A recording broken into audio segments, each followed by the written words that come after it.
I had angered the president of a client company and was demoted. The son of the client company's president came to visit at the new location of my transfer. When the business meeting ended smoothly and all the branch employees went to see him off, he saw one of the plump female employees among them and laughed loudly. So big. I thought she was pregnant. No, she's definitely bigger than a pregnant woman, right? The female employee turned bright red in an instant. Her shocking insult made me lose my temper. And finally, my name is Maddie Paul. I am slightly over 30 years old. I haven't told many people, but I grew up in a single-parent household. Seeing my struggling mother, I wanted to support her even a little, so I decided to work instead of going to university. Fortunately, I got a job at a company that accepted high school graduates like me. I was grateful to the company and, of course, for my mother's sake, I devoted myself to work. Perhaps because of that, I was recently promoted to section chief. It is busy, but this company allows proper time off. So I went to my kickboxing gym on weekends, worked out, stayed healthy, and made sure I could support my mother in the best condition no matter what happened. It would be nice to say that everything was going smoothly, but I had a headache too. That was the president of the client company, Mr. John. Naturally, I had dealt with various people before. Some were difficult to handle, but I always tried to respond sincerely, always remembering that I was working on behalf of the company. Even I was worn down by Mr. John. Mr. John's company was a major client, and I couldn't handle it carelessly. However, sometimes I felt like I wanted to hit him with a file when he was in front of me. Hey, get those 10 cases by this afternoon.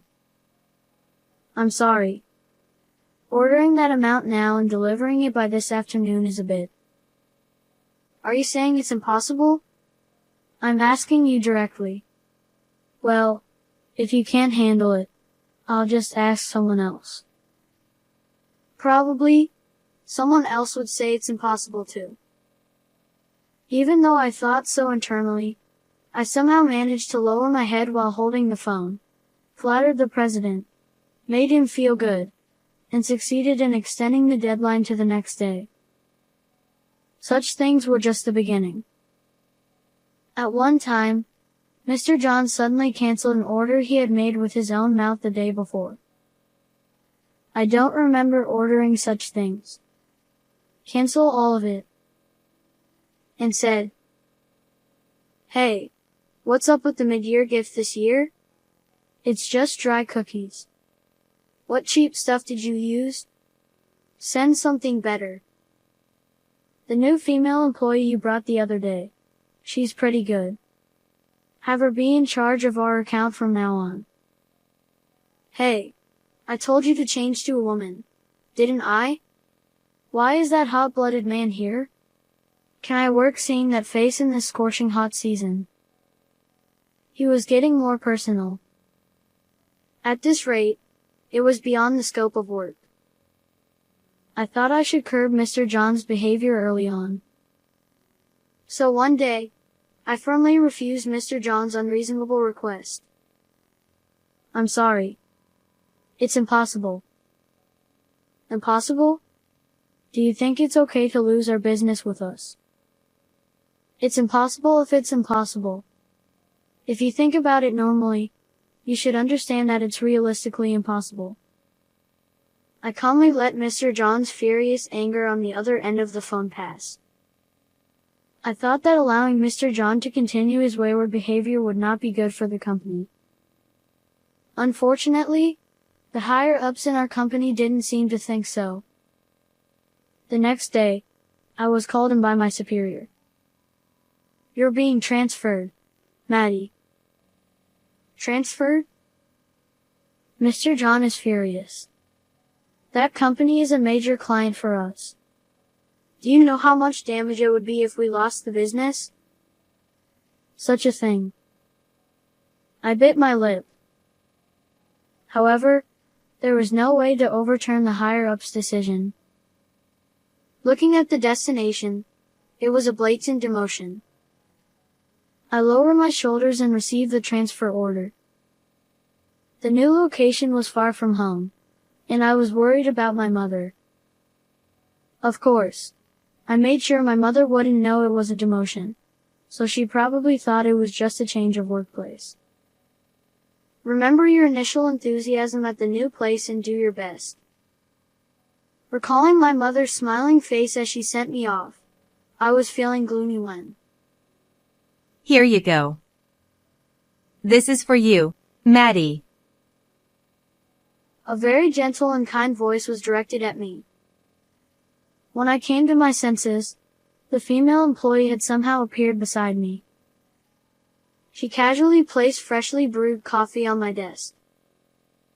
And the female employee smiled brightly. Maddie, it must be quite stressful since you just arrived. It's said that working with some breaks can increase efficiency. So, I think it's okay to take short breaks.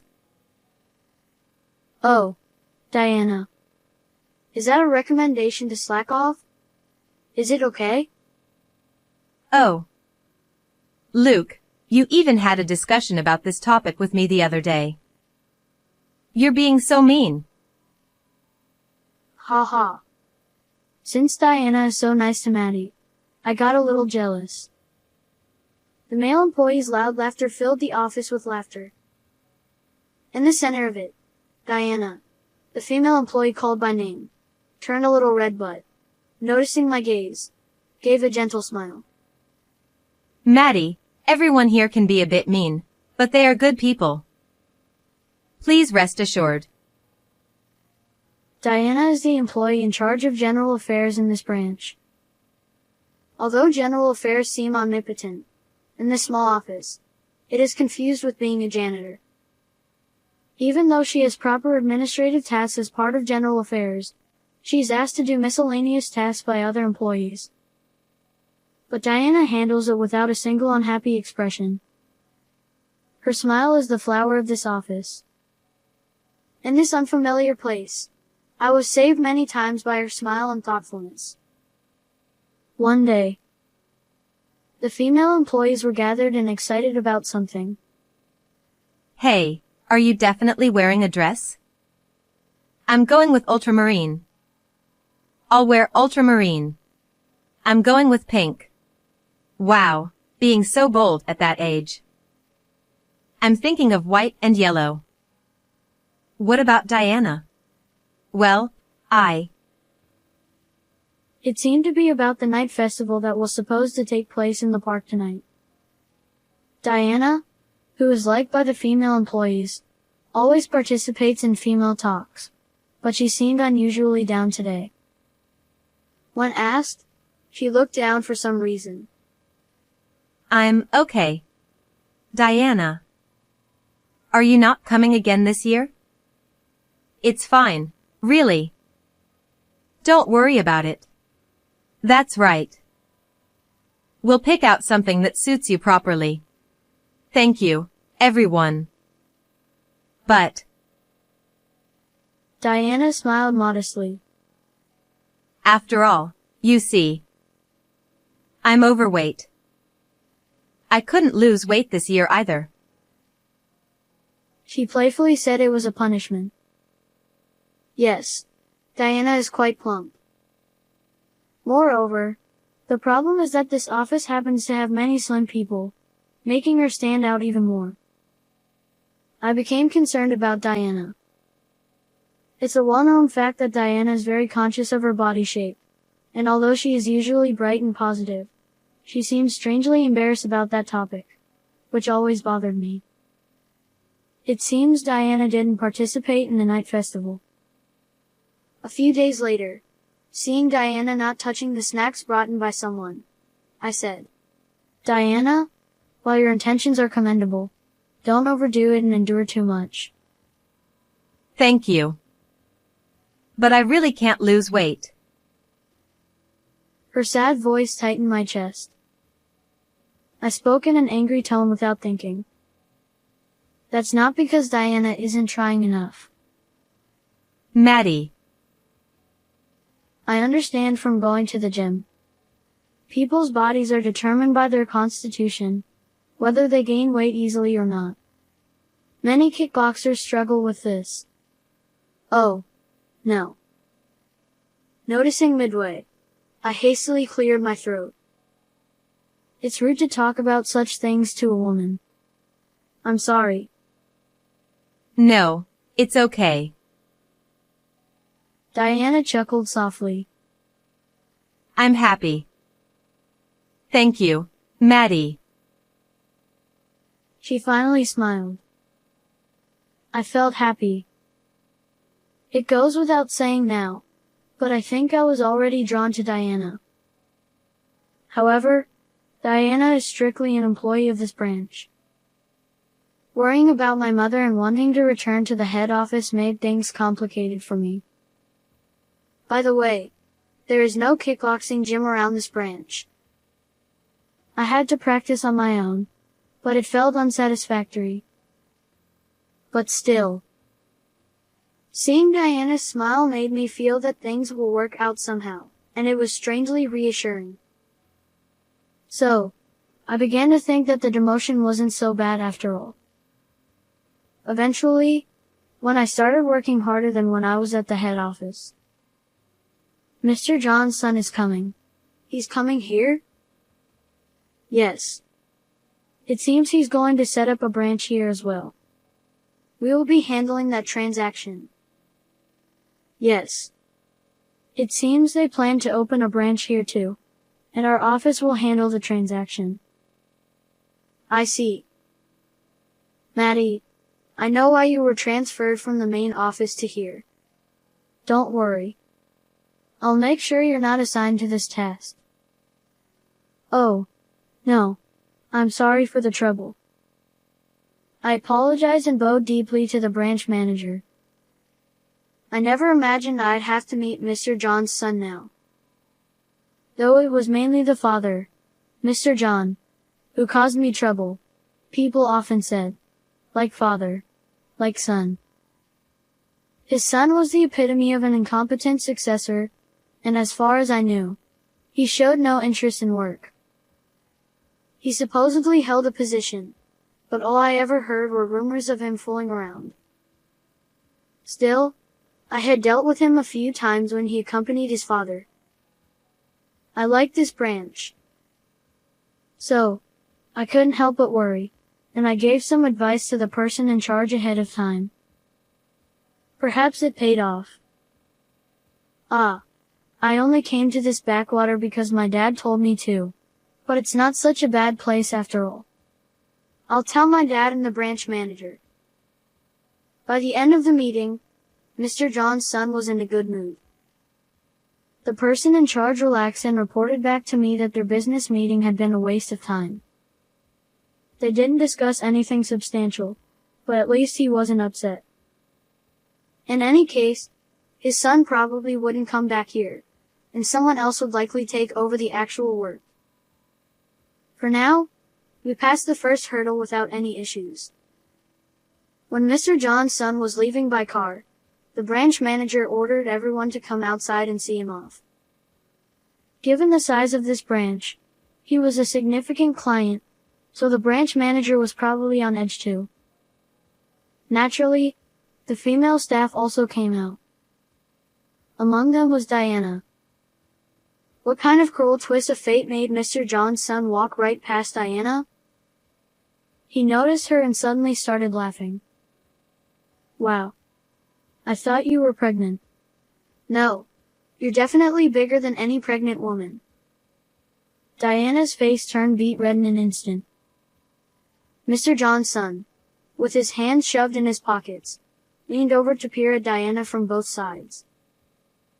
Ha! They must have great pastures in this backwater. Ha ha. Thanks for the sight.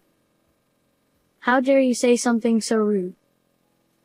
Unable to contain myself, I stepped in front of Mr. John's son, shielding Diana and glaring at him. Apologize to her immediately. You've lost all sense of decency. What the hell, you punk? Do you know who I am? No matter how important you are, you have no right to insult her. Mr. John's son, who probably didn't even remember my face, flew into a rage and raised his fist at me. But I wasn't afraid of an amateur's punch. I quickly dodged, pushing Diana and the nearby staff away from him. Perhaps due to his lack of exercise, Mr. John's son lost his balance and fell face first onto the ground. A moment of silence passed. Are you alright? A man who appeared to be Mr. John's son's subordinate rushed over to help him up. Covered in dirt, Mr. John's son was shoved into his car, shouting angrily the whole time. Remember this. I'll have you fired. Whether he remembered me or not didn't matter.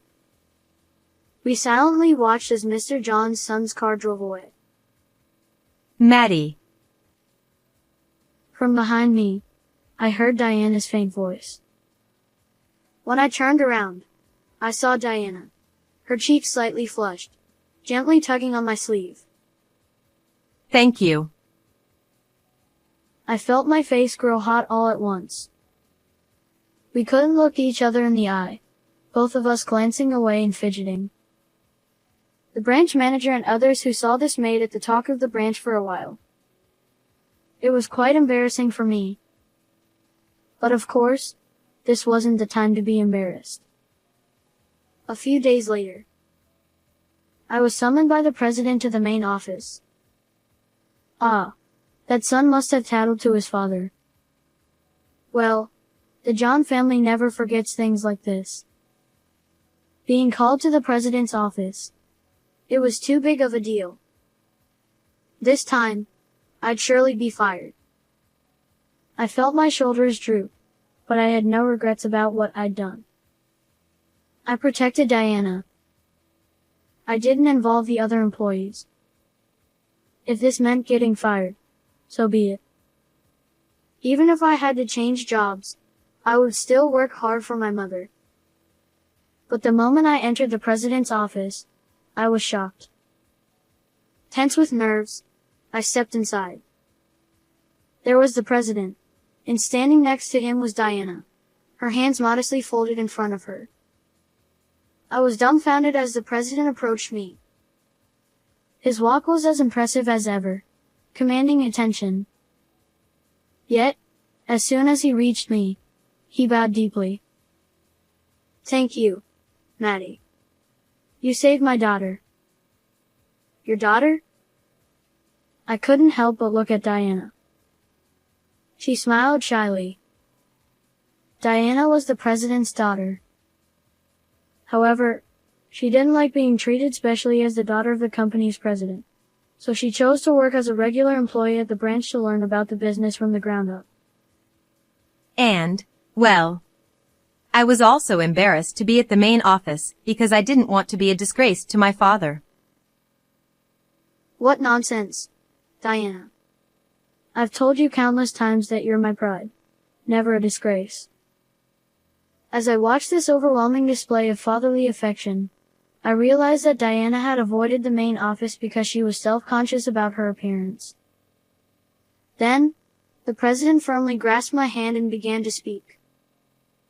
The John family had lodged a furious complaint.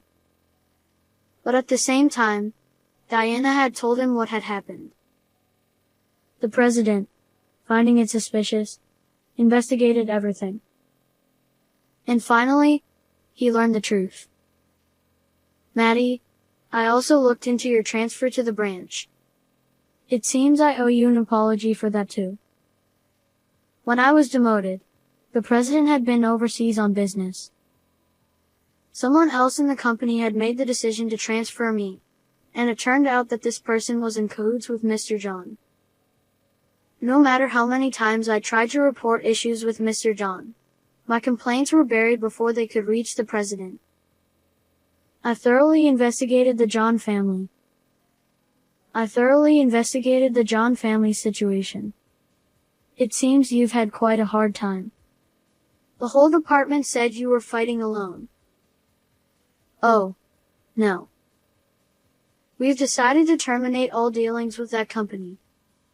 So you can rest easy now. Eh? My voice must have shown my worry. The president laughed warmly. That company was indeed a big client, but we're not running a business so weak that losing them would be a disaster. We've been increasing our transactions with overseas partners and not slacking off in our business efforts. I felt a deep sense of relief. However, it's true that things will be tough for a while. So, what do you say, Maddie? You're originally from the main office, so why not come back and help out? Hey, is that all right? Of course. Diana, you should take this opportunity to come to the main office as well. Well. Diana glanced at me briefly, her cheeks flushed. Then she straightened up and said, Yes. I can't let Maddie handle all the challenges at the main office alone. If there's anything I can do, please let me help. Diana, even if you honestly say you want to be with Maddie, I won't be angry.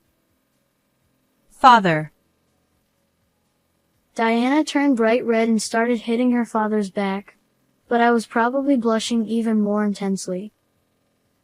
Though I was reluctant to leave the branch, which had great people, I would be able to reassure my mother by returning to the main office. My salary would increase, and I could go to the gym. Most importantly, Diana would be working at the main office with me. Even if we weren't in the same department, the arrangement was more than enough for me. Meanwhile, John's company, cut off by us, faced rejection from various other places as well. As a result, their company has been on a steady decline. Even Mr. John's son, who had been fooling around, reportedly got banned from various places. He likely no longer had the luxury to play around as he once did. Recently, I had even more to be happy about. Maddie, I've decided to send Diana to your department. Teach her the ropes thoroughly. Yes. Leave it to me. Thank you. Diana bowed solemnly. As she was technically my junior in the company, she often took a formal attitude around me. But that wasn't enough for me. After the president left, I mustered the courage to ask Diana. I got movie tickets. Would you like to go together? Diana blushed a little. Yes. I'll do my best to wear my new dress. You'll definitely look great, so don't worry. Stop it. You haven't even seen it yet. Still, Diana smiled happily. Her smile was what rescued me from the hardship of my demotion. Now it was my turn to protect her from the difficulties of working at the main office. Next time, I want to see you doing kickboxing. Sure. If you stop using honorifics with me. We chatted like that, smiling at each other. As for what happened next, I'll leave that to your imagination. How did you like this story? Please don't forget to subscribe to the channel. See you in the next video.